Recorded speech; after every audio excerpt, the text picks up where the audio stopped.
All right, let's get right into it. We're going to break down one of the most talked about and, let's be honest, one of the most controversial books of the last few decades, Robert Greene's The 48 Laws of Power.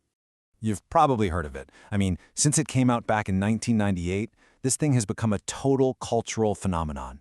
Some people praise it, saying it's a brilliant summary of 3,000 years of human history. Others, they absolutely condemn it, calling it a straight-up manual for manipulators. So today, what we're going to do is cut through all that noise and get to the core philosophy behind these formidable laws. The whole book, the entire thing, really boils down to one very provocative question. Is every single human interaction, from the boardroom to your family dinner table, really just a negotiation of power? Well, according to the author, the answer is a big resounding yes. Okay, so let's start there, with the book's core premise. The fundamental worldview here is that power isn't really a choice. It's a game we are all playing, whether we like it or even admit it or not. And this quote from the preface, man, it just gets right to the heart of it all. See, the book isn't saying the drive for power is about greed. Not at all. It's framed as a fundamental human need. That deep-seated desire we all have to just have some control over our own lives? Now, this is absolutely crucial. Greene isn't making a moral judgment. He's not saying power is good or evil. He's presenting it as a neutral, unavoidable force, kind of like gravity. You can try to ignore gravity, right? But the book's point is, you'll probably get hurt in the process. So, if this world is a game of power, how do you navigate it? Well, to explain that, the book uses this really powerful central metaphor, the historical royal court. And this brings us to what the book calls the courtier's dilemma. Just picture it. You're in an ancient royal court. You've got to serve the king, right? But at the same time, you're constantly fending off rivals. And if you're too obvious about grabbing for power, well, you could literally get your head chopped off. So the successful courtier, they had to be an absolute master of subtlety, of charm, of indirect strategy. And here's the core argument. In our modern court, the office, our social circles, brute force is just clumsy. It's ineffective. Real, lasting power comes from subtlety. It's seduction, not force. It's charm, not direct commands. It's clever strategy, not obvious treachery. At the end of the day, it's about making people want to do what you want them to do. Okay, so that's the big idea.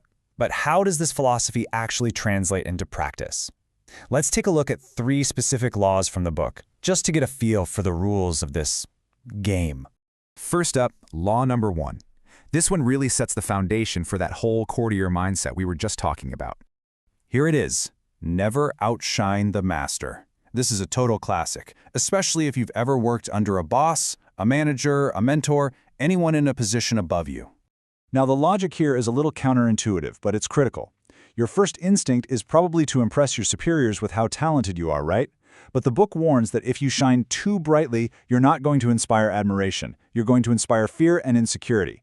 The real path to power, it says, is to make your own successes look like they're just a reflection of your master's brilliance. All right, let's jump ahead a bit to law number 9. Here, we see another key principle about taking indirect action. And that law is win through your actions, never through argument. This one is simple, really. It's all about showing, not telling. Think about it. The last time you won an argument, did the other person really truly change their mind? Or did they just end up resenting you for it? The book has a name for that, a Pyrrhic victory. It's a win that just costs too much. It argues that a powerful demonstration of your point is way more effective. It's undeniable, and it creates a lot less friction than just running your mouth. Okay, now we're going to get into one of the most ruthless and definitely one of the most controversial laws in the entire book. Law 15, crush your enemy totally. Yeah, you can see why this book gets its reputation for being, well, pretty cold-blooded. The logic here is all about finality. The book draws on a ton of historical examples to argue that showing mercy to an enemy is often a huge strategic mistake. Why? Because if you leave them with any resources, any hope, you're just giving them the chance to regroup and come back looking for revenge. It is a very stark, very uncompromising view of conflict.